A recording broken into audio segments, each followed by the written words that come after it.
Вакцинация признана самым эффективным методом профилактики инфекционных заболеваний, но с таким мнением согласны не все родители.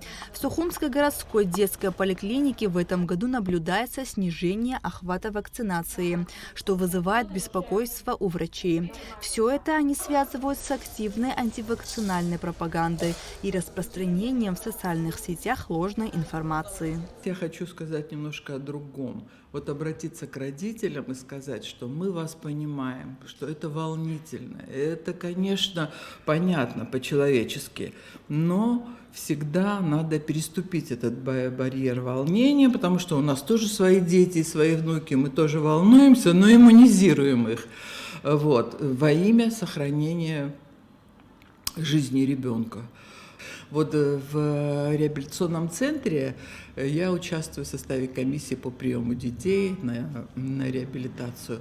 И вот у нас там попадают очень часто дети с психическими нарушениями, с аутизмом. Мы открываем их анамнез, изучаем, и оказывается, что почти все они не привиты ни одной вакцины. Вот вам доказательство того, что не вакцинация является причиной болезни, а там совсем другие глубинные причины, о которых, конечно, можно рассказывать, но уже в другой передаче.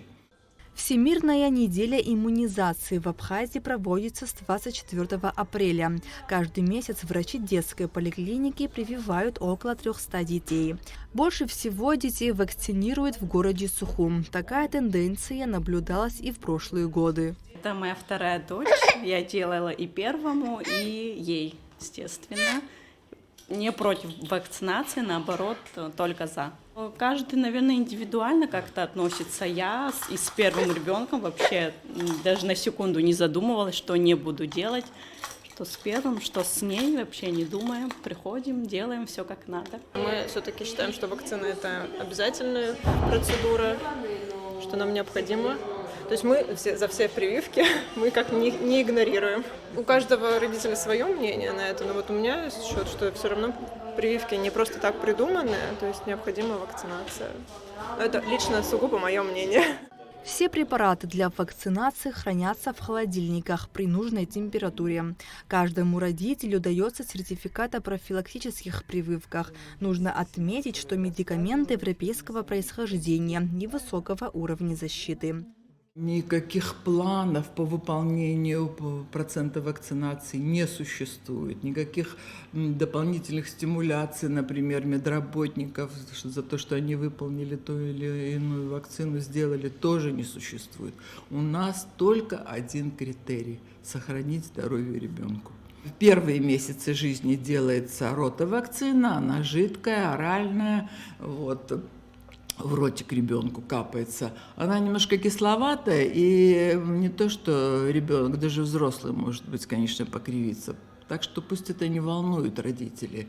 Просто кислый такой раствор, немножко, покривится ребенок, может быть, даже чуть-чуть поплакать, но это не страшно. Это не страшно. Зато мы оберегаем ребенка от серьезных кишечных инфекций вирусного происхождения.